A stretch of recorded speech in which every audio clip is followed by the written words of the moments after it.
Listen up, get ready, I'm not gonna take no more. There's a revolution, a revelation going on in my soul. Buckle up, get ready, we're not gonna sit back. Hello, friends. Hello, neighbors, family, comrades, all you citizens of the world. Wherever you're coming from, wherever you're going, and wherever you're at, we welcome you to another edition of the Live from the Heartland show.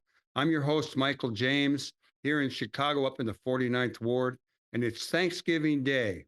We're recording this for the week of November 25th. You know, it's a pretty challenging world out there, and there's a lot of things that can bring us down and kind of challenge our willingness to go on and work for change. But now is the time to nourish ourselves and to really dig in for the long haul, because there's a lot of work to do and we can make a real difference in making the world a better place. I want to thank people today, particularly all those who showed up for my new book reading and signing at the Burger Park event put on by the Roman Susan Gallery. It was a good turnout. People apparently liked what I had to say. There was a good question and answer period, and it was a good time. If you want to get the book, contact me. You'll figure out a way to do that. Today, we're going to do something a little different on Live from the Heartland. You know, there's a few challenges going on. One is that WLUW has been putting up a new tower, so sometimes you don't get it that way. I just want to let everyone know that the easiest way to get the show always is youtube.com/heartlandmedia/videos. You can listen or you can watch. But today we're going to honor our old friend who just recently passed away, the wonderful Marilyn Katz. And regular listeners to the show and political activists and people here in Chicago know a lot about Marilyn. And we probably have 10 interviews with Marilyn over the years, and we're going to use them selectively. And we'll probably put together a collection of clips from some. But today we're going to run our last two interviews with Marilyn full tilt, along with some music. And hopefully you get a little nourishment from this, a little inspiration. And in Marilyn's name and in her honor, we all continue to do good in the world. So enjoy the show, and we'll be back next week with some new interviews and probably some new guests. Thank you very much. Live it up today. Nourish yourself, and we're going forward because we got a lot of work to do.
welcome back to more Live from the Heartland for the week of July 29th. And it always brings me great pleasure to bring on an old friend, someone I've worked with and really greatly admire, the one and only Marilyn Katz of MK Communications. She's an organizer. She's a political strategist. She is something else. And we've been dancing around trying to get her on to talk about Israel. And the stuff in Israel just keeps unfolding. I'd like to share at the start that I grew up in a town that was pretty progressive. It was an upper middle class town in Connecticut, Westport, and there were a lot of very progressive Jewish people in my town. I grew up, liking Israel. I read Exodus. But over the years, as a political hombre, my support for Israel has really dissipated greatly. And I'm really sad about some of the situations that people over there, particularly the Palestinians, are dealing with. As we bring Marilyn on, I would like to just read from the Israeli Declaration of Independence. Quote, the state of Israel will be open for Jewish immigration and for the ingathering of the exiles. It will foster the development of the country for the benefit of all its inhabitants. It will be based on freedom, justice, and peace as envisioned by the prophets of Israel. It will ensure complete equality of social and political rights to all its inhabitants, irrespective of religion, race, or sex. It will guarantee freedom of religion, conscience, language, education, and culture. It will safeguard the holy places of all religions, and it will be faithful to the principles of the Charter of the United Nations. Marilyn, you sent that to me, and you had a after it. Take it away. What do we make of all this? Well, so when I was a small child, I went to a Jewish school, and I was taught by Sabras, those people who had been raised in Israel, and they were all progressive socialists. So I grew up by the time of 3 to 8, viewing Israel as a positive, in fact, in the sanctuary of the temple on the ceiling still today is written, all created equal. So that formed a sense of Jewish values that I thought went back hundreds of years to fight for socialism. And there was a real division, I've learned later, between the progressive socialists who founded the country and worked the kibbutzim and folks who were more right-wing, like in the Irgun, who were terrorists, essentially, who terrorized the Palestinians. And then by 1967, Michael, right after I met you, it was clear the game was over, that Israel had become a bellicose state. My Jewish relatives would say things like, the only good Palestinian is a dead Palestinian. And so even by then, it was clear that Israel had transformed itself from a haven into a colonizer state. And the folks that they colonized were the Palestinians. So I personally stayed away from Israel and the issue for decades. And the first time I went to Israel was in 2000, when it looked like there might be an accommodation between an independent Palestinian state and an independent Israel, mutually respectful. But even then, it was clear that Arabs and also Black Jews from Ethiopia were very unequal in Israel proper. However, that's when the Prime Minister stepped on the Temple Mount on a Friday and created an uprising, which became the Second Intifada, which was the pretext that Israel used to take what is now 68% of the land in the West Bank and control all of it, which is startling. So if you went back today, which I've gone pretty much every year until 2019, to the pandemic, you would see the Israelis having used the pretext of the Second Intifada to totally wall off the individual villages within the West Bank. It almost looks like a muffin tin. So in order to say, for example, to take a trip that would normally take 5 minutes between Lincoln Park and Lakeview, it would take an hour and a half by the time you went away, all the way around the walls. So in the last 20 years, what has happened and what has allowed what happened, well, let's talk about what happened last week and then go back. Yeah, let me just share that, what really hit home for me was when my mom went to Israel with a church group. And when she came back, and she really loves everybody, she says, Mike, they don't treat those Palestinians very well. And it's clear that we have a lot of Palestinians in refugee camp in Jenin, which was recently attacked. We have big demonstrations in the streets over people not wanting them to limit the powers of the Israeli Supreme Court. It's just ongoing. So give us a little bit more. Yeah, I'm going to give you a lot more, but so why now? Why this? So last week, and these things go together, it is true that the Netanyahu government has proposed limiting the ability of the Supreme Court to act on laws that it passes and makes it the Supreme Court to be appointed by the party in power for that moment. So it would be like, Trump would get to appoint the entire Supreme Court. So there are two things about it. While a lot of the Israeli protest has focused on, religious rights and gay rights and trans, the real objective here is to allow, in my opinion, to allow Israel to totally annex the West Bank and make sure that any law that, right now, if you're a Palestinian, you can't get a building permit. If you're a Palestinian, there are 120 different rules to get a pass into Israel. If you're a Palestinian, you cannot go from your town to the sea if you live in the West Bank. And you have no right to challenge the taking of your lands. So at the moment, as bad as that is, it would be worse because you would have no independent Supreme Court even to appeal to. So many of us who've been really dealing with this issue, while we're very sympathetic to the civil liberties of our sisters and brothers who are Israeli Jews, are really looking at the issue of occupation, and that this move on the Supreme Court is part of fulfilling what a section of the Jewish community has wanted from the beginning. It's not just Netanyahu, which is the total removal of Palestinians from the West Bank. And not by, in 1948, between 750,000 and 1 million fled. Right now, the tactic has been to make living on the West Bank impossible.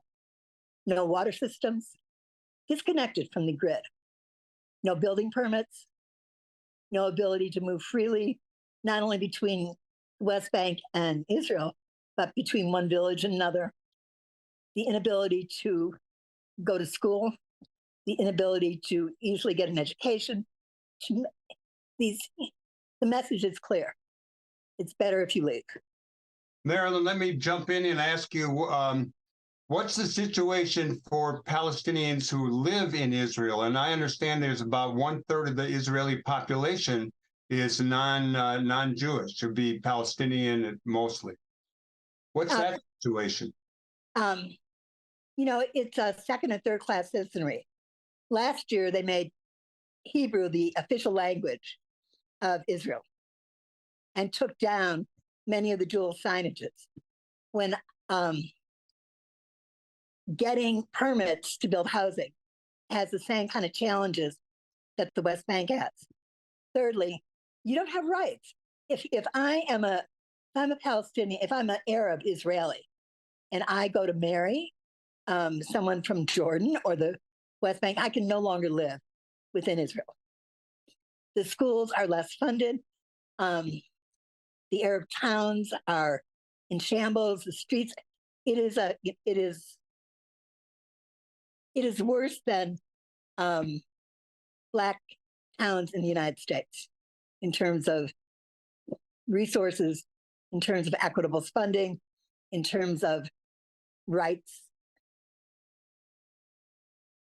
I'm wondering what people can actually do. I know that there's an issue that brings it back to Illinois, which we'll talk about in a minute.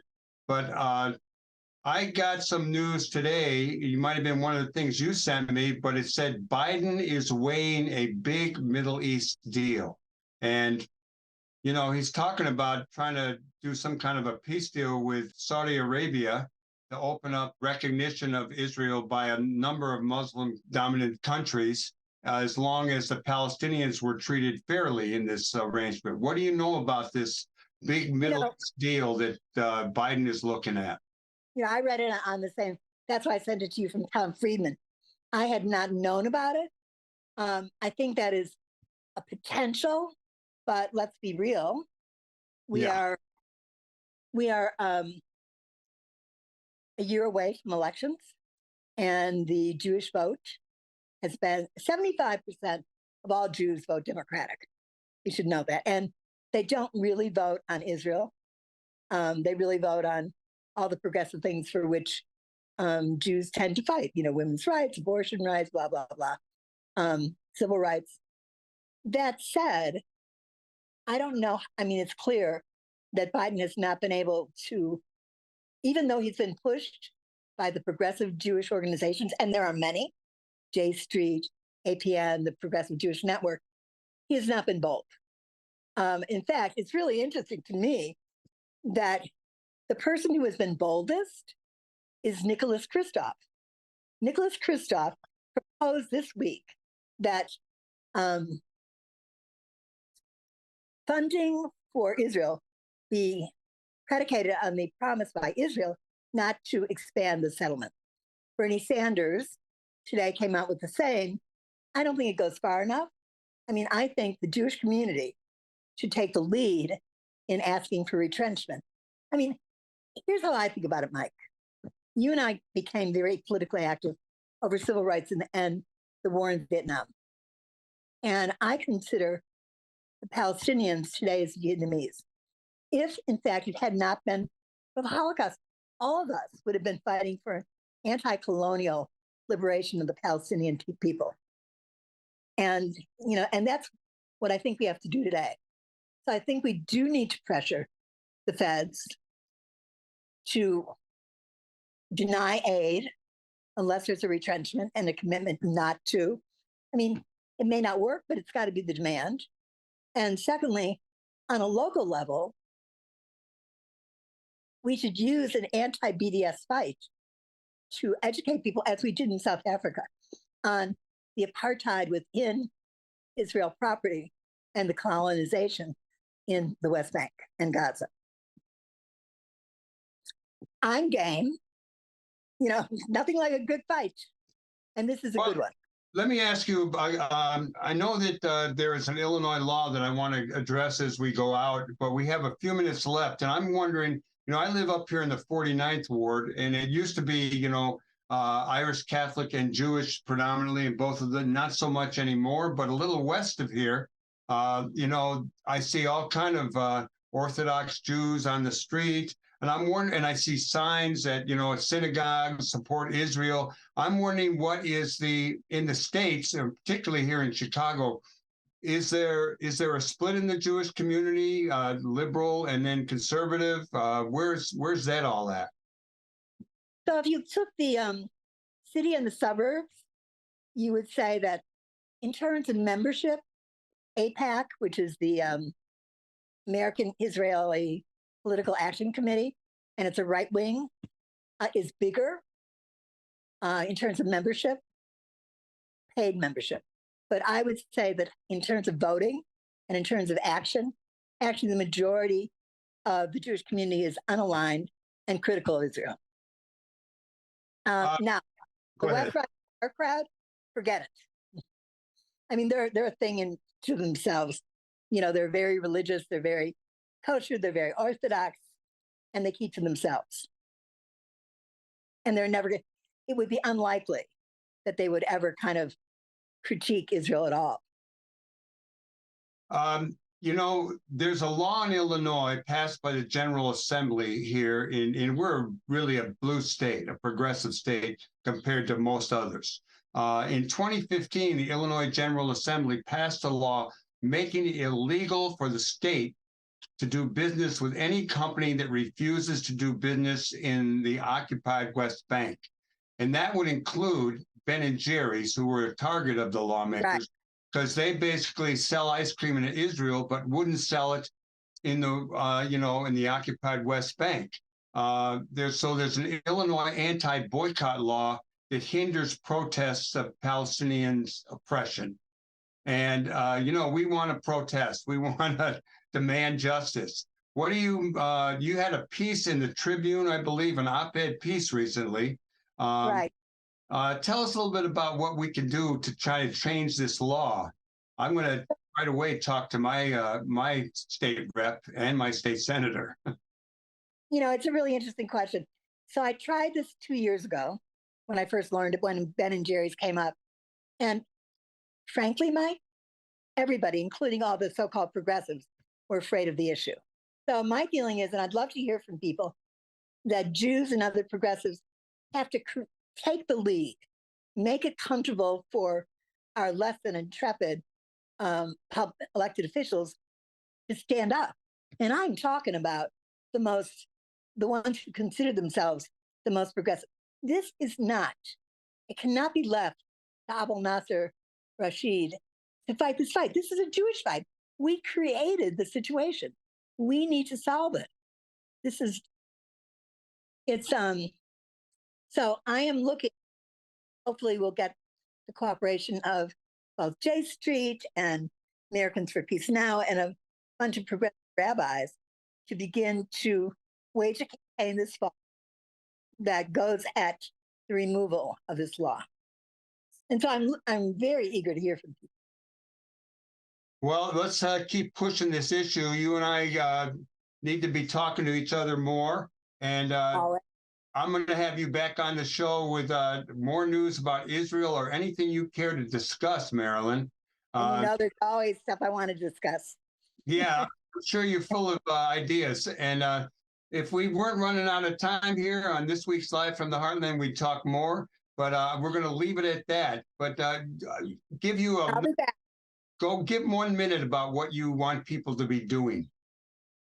So I want everybody to read what's happened in the last weeks in Israel. And then I want everyone to contact both their state rep and senator, but also their alderperson. Because what I was able to stop 2 years ago was a resolution in the Chicago Human Rights Council. So make the difference. We can make the difference. So either write me at mkatz@mkcpr.com, call Michael, but most important, let me know what you need for information so you can call your state rep, your state senator, and don't let them get away with it. We cannot privilege Jewish voters in the state over Palestinian or Jordanian or any other ones. So thank you. Last week we did have Michael Deutsch on, and one of the things he's talking about is a Palestinian who was having issues with citizenship, etc. And that would be like all of the Heartland stuff. It's at youtube.com/heartlandmedia/videos.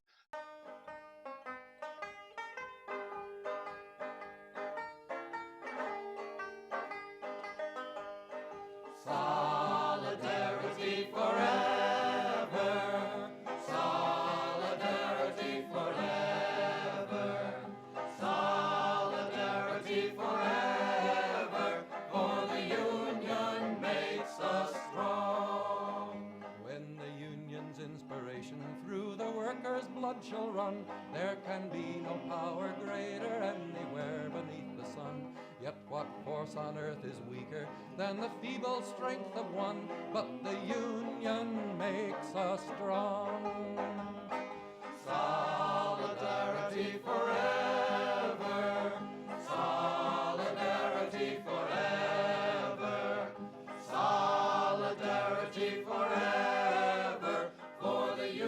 union makes us strong. It is we who plowed the prairies, built the cities where they trade, dug the mines and built the workshops, endless miles of railroad laid. Now we stand outcast and starving mid the wonders we have made, but the union makes us strong. Solidarity forever, solidarity forever, solidarity forever, for the union makes us strong. They have taken untold millions that they never toiled to earn, but without our brain and muscle not a single wheel can turn. We can break their haughty power, gain our freedom when we learn that the union makes us strong. Solidarity forever, solidarity forever, solidarity forever, for the union makes us strong. In our hands is placed a power greater than their hoarded gold, greater than the might of atoms, magnified 1,000-fold. We can bring to birth a new world from the ashes of the old, for the union makes us... We're back. We're back with more Live from the Heartland. I'm Michael James, and it always brings me a lot of pleasure to bring on our next guest, the one, the only Marilyn Katz. About a week ago, I got something in the mail alerting me to an op-ed piece that Marilyn did, I think, for the Sun-Times, and it was Teach the Real Legacy of Fred Hampton and the Black Panthers to Inspire Our Youth. And since it was the week of the Black Panthers in my life, having Billy Brooks, a.k.a. Che, on the show, as well as having him talk to my class, I figured we're going to stay in the fold here, and we're going to talk about the Panthers and Fred Hampton, and we may get to a few other things. So good afternoon to you, Marilyn. It's always good to see you. And tell us a little bit about what led you to write this op-ed for the Sun-Times. Mike, it's always great to be here with you. The week after Mayor Johnson declared it Fred Hampton Day, I was reading the paper and noticed that it was the first weekend in 20 years where somebody had not been killed. A young Black man had not been killed. And I was thinking about those 20 years and what had happened, and thinking about Fred, and thinking about how could 13,000 young Black men have lost their lives at the hands of one another over the last 20 years. And thinking that part of it was due to the wrong legacy being carried for the last 60 years. So in our remembrances, we tend to think about glorious deaths. You know, we focus on the death of Martin Luther King, the assassination of Fred, when we really should be focusing on their lives. And if we really want people to value life and to aspire to lead a revolutionary life, then we need to focus on their lives, not their death. And the Sun-Times chose to cut out one line in which I had said that Hanrahan and Daley had very consciously let all the gangbangers live and killed all the revolutionaries. And so the legacy that young men have is you live by the gun. And the legacy they have is they never saw the contrast between Fred and Bobby and Billy, who took up the gun to defend the community, and Jeff Fort and the gangster disciples, who took up guns to prey on the community. And that, I think, is an important difference and a legacy that we really need to reinforce and help people understand. Well, in your piece, when you talk about let's create a curriculum of Fred Hampton's life, what would that look like? It's really interesting. I know that we do have a situation in the victory over in regard to the Burge torture case. There was some agreement that they were going to teach about it in schools, and I don't know if that relates, but it probably does to the larger real presentation of true Black history and true people's history in our schools. Yes, but it focuses on Blacks as victims. And so most of what we teach is how to be a victim and how you've been victimized. What we're taught and what people talk about, all the legacy, what I hear in the prisons is Blacks as victims. But there is another legacy that goes from the sit-ins in the South to SNCC, to Fred Hampton, to what they were trying to do, which is an empowerment. And even though they killed Fred, that legacy goes all the way from SNCC, the sit-ins, to Barack Obama. It is an empowerment story, not a solution. And the second thing is about really what the Panthers were about. And what they were building was the nucleus of a new society in the belly of the beast. So the programs that they did, breakfast for children, childcare, daycare, free schooling, free legal aid, free medical health, none of those programs existed in the federal government. Right. They were programs created by and introduced by the Panthers as what a good society should look like. And that's what they were killed for. And they, other groups, including Rising Up Angry, the Young Patriots, the Young Lords, did create those Serve the People programs. But let's be clear, it was the Panthers who initiated them.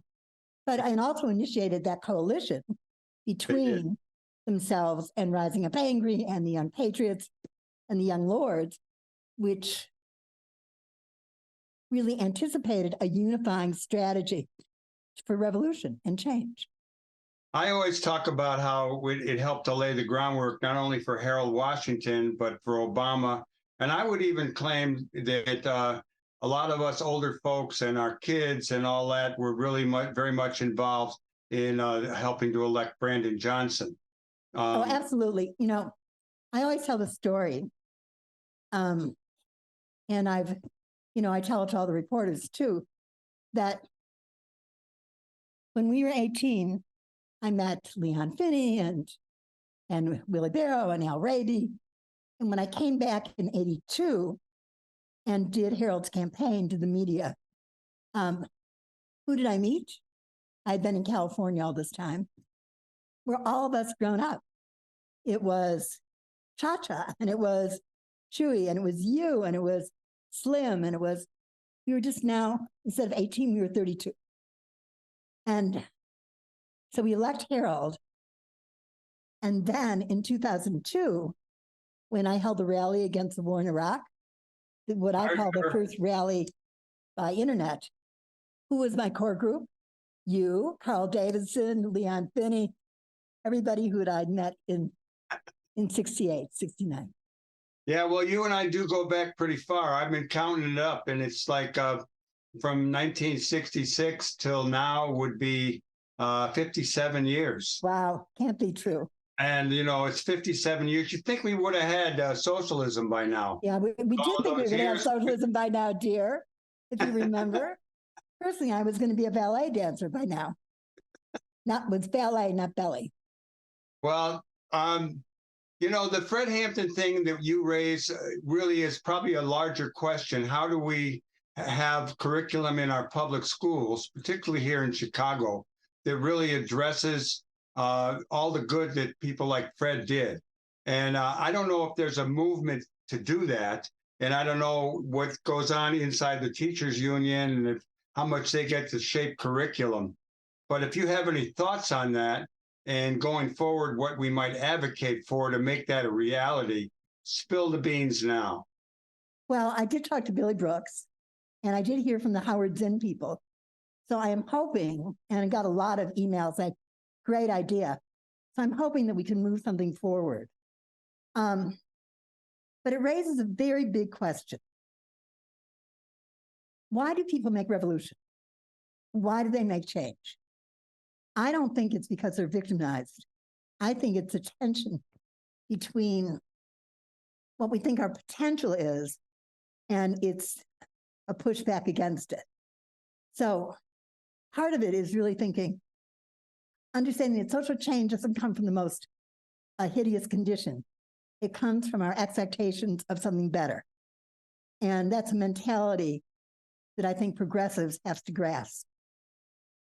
I think, yeah, that another way to put that would be when people have rising expectations that are not met, that they tend to act out a little bit. Right. And that's really important and really a difference.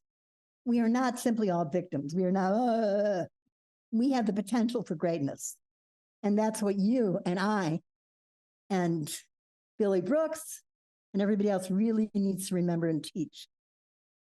Yeah, I think we do. We do have to keep talking to people about how there could be a better way. And Yes. Speaking of that, let me shift gears here, because the last time I had you on was over a crisis in the Constitution and the governing of Israel.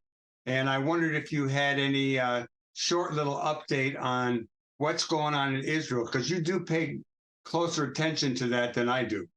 And I would love to hear what you might have to say about it. Well, this is my not so hopeful part. I mean, I think Israel, to me, the only reason to stay involved in Israel is the reason we stayed involved in Vietnam. That Israel is the Palestine is an occupied country, occupied by colonialists. And it's our duty, moral duty as Jews, to oppose a colonial strategy, an imperialist strategy. The Palestinians are an incredible, resourceful people. Will they win this one? There is an increasing awareness of Israel's misdeeds. Even Nicholas Kristof, but I don't know whether the Saudis and all the rest of them will sell them out, the Palestinians in the short run. All I know is that as a Jew, progressive Jew, that's still on my agenda. I'm not giving up. And in fact, I'm buying more Palestinian products all the time because they are not simply victims. They're the best educated people in the entire Middle East, with women engineers. It's a very robust society. So I will give you a status report, but not giving up yet. Okay, that's good. Now I'm going to switch to politics. That's something simple, like migrants or something like. I don't know. Do you have a position on what we ought to do with migrants? Like right now in Illinois, for those who don't know, who might be listening or viewing, we have our new mayor was coming up with a plan for a massive tent city that would be enacted by the same people who've done some anti-immigration stuff for Governor DeSantis. And the Governor Pritzker, basically he threw some water on that little fire, saying he wasn't sure that was the best way to go. And he, like other people, have talked about utilizing existing structures that are not being occupied or used to handle migrants. I don't know if you want to address that or just give a little bit on. I would agree. I think 10 cities are ridiculous. This, even with global warming, it gets cold. But mainly, we're talking about 31 million a month. 31 million a month, and 5,000 migrants arriving here this week. We'll be broke. There's no way it's a federal problem. Abbott has sent all the migrants to cities with large Black populations, stirring up the pot and antagonisms between Blacks and Hispanics. The Mexican community is upset. There are millions of Mexicans here who don't have a work permit. It's a federal problem. It's got to really, Biden's got to step up. Yeah, I hope he does. I mean, I really think that the feds have to get involved with this. And I think for us, the organizers on the ground here in Chicago, it is a challenge because you do have some communities who've been disenfranchised in many ways and things taken away or promises not kept are saying, hey, we're here for a long time. We've got these issues. And now we're trying to deal with this onslaught of people looking for a better life. And we want to welcome them. We also have to figure out how to handle that challenge. And for people need to realize that these people who are coming will be voters someday. They'll be citizens and there'll be a big voting bloc. And I think we really want to handle it in a principled way. So I know that we're going to try to have other people on Alderman Vasquez has been on before. We've had Maria Haddon. We've talked about this and we will talk about it again. But it's something that's a real challenge, but an opportunity for people here to make conditions better or to deal with the conditions. But we need the support and the help of the federal government. But if anybody knows of any empty Catholic schools, let somebody know. Yeah, St. Jerome's over on right. Loyola is one. There are a lot. I'd love to see that turn into something. There's a mission for you. And you've got the megaphone, hon. Well, we're working on it. A couple other things I want to ask you about, Marilyn, in the few minutes that we've got. We have a situation where the Speaker of the House was voted out yesterday. And I would just, I want to ask you flat out, do you have any take on government in D.C.? And then I'm going to touch on political races, too, that are coming up in the future. Any thoughts on D.C.? D.C. is out of control. Where it lands, I don't know. I mean, I was a little surprised with the Hakeem Jeffries move to decide to support the far right wing in their ouster. I can, kind of see it, but for fun, but I don't know where it lands. And now they threw Pelosi and Steny Hoyer out of their second offices. I mean, just chaotic. Petty stuff, yeah. I think this is uncharted water. Well, you know who I was watching on TV? I watch Nicole, whatever her name is, on CNN or MSNBC. MSNBC. She's very good, I think. She's great. She had on this former Republican congressman from Florida, Peter Jolly, I think is his name, or is it David Jolly? I should have this down. Anyhow, he was, as a former Republican, he basically was encouraging the Democrats not to come to the aid of McCarthy. And so I said at the outset of the show, I was glad that they stood together, and we'll have to see where that falls. Let me ask you, Marilyn Katz, what you see as some important races out there and what people should take note of, and what people on the left, progressives who still believe that we got to work in their electoral realm, what they should be doing in the next period of time. Well, I mean, one obviously important one is California. I do have a favorite. I think Barbara Lee, who's a Black progressive congresswoman, should get that seat in California. Yeah. I think it's going to be, I want to see how the Southern strategy works and whether we can, in Georgia and the Carolinas, actually make some headway. To me, the key issue, well, a few things. I think abortion and reproductive rights continues to be the wedge issue. And that if I had gobs of money, that's where I would really focus my time and money. It's the only way to get into the states that could go one way or the other. And I think, states like, I think Virginia's up, and a couple more border states, and we need those, in Michigan. And I really do think that is the only reliable issue. In fact, I wish there were more outrage than there is. Yeah, I'm still blown away that Biden hasn't gotten a little more credit for some of the stuff he's done. but I don't know if it's, if it's too long range. And if people, regarding infrastructure, jobs, et cetera, he doesn't get as much, I'm totally surprised he's been as good as he has been. And I'm grateful. Well, but one time I don't know if it's translated yet. we should probably do a show on what's happened with the media and the fact of its fragmentation and what people know or don't know. Let me tell you something.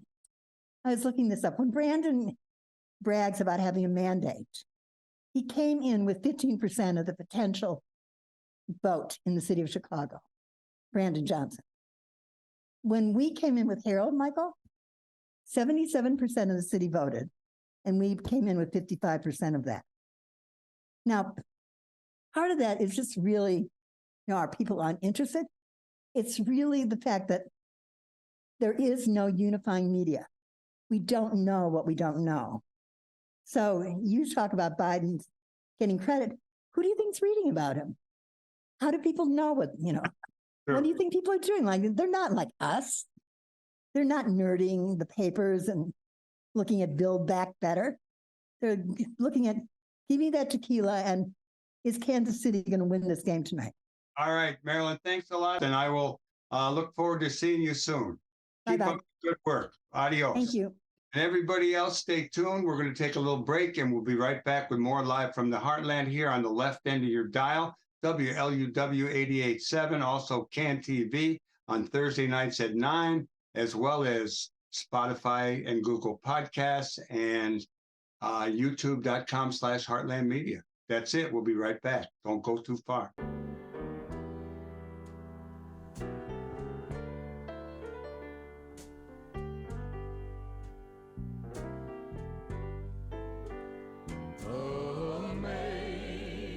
Amazing grace, oh how sweet the sound that saved a wretch like me.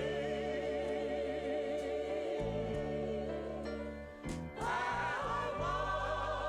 once was lost, but now I'm found. Was blind, but now I see. When we've been there 10,000 years, bright shining as the sun, we know less days to sing God's praise than when we first begun.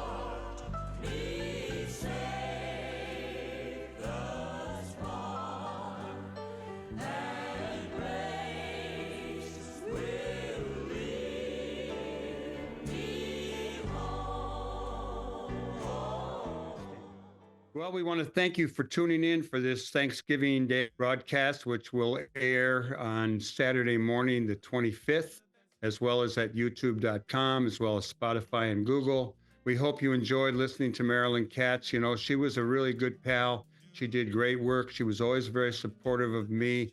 I did help to recruit her when we met her at Northwestern in the spring of 1966. She came to Uptown and worked with Joint Community Union, did a lot of other wonderful things, and we do miss her. So We want to also thank all the people who make this show possible: Katie Hogan, Lynn Orman, Tom Clark, and our engineer and my son, Hal James. We do want to encourage you to do good in the world, because the world needs all the good that you do. There's a lot to do out there, and I know you can play a real important part. So get at it. After today's Thanksgiving meal and gathering with friends and family, go forward in the world, make it a better place. See you next week. Thanks a lot.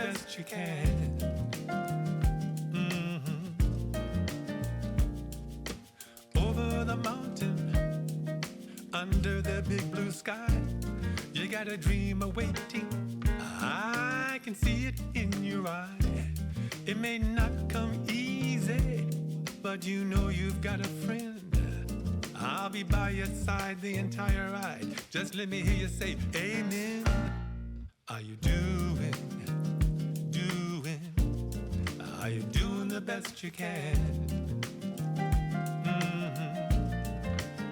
Tell me, are you doing? Are you doing the best you can?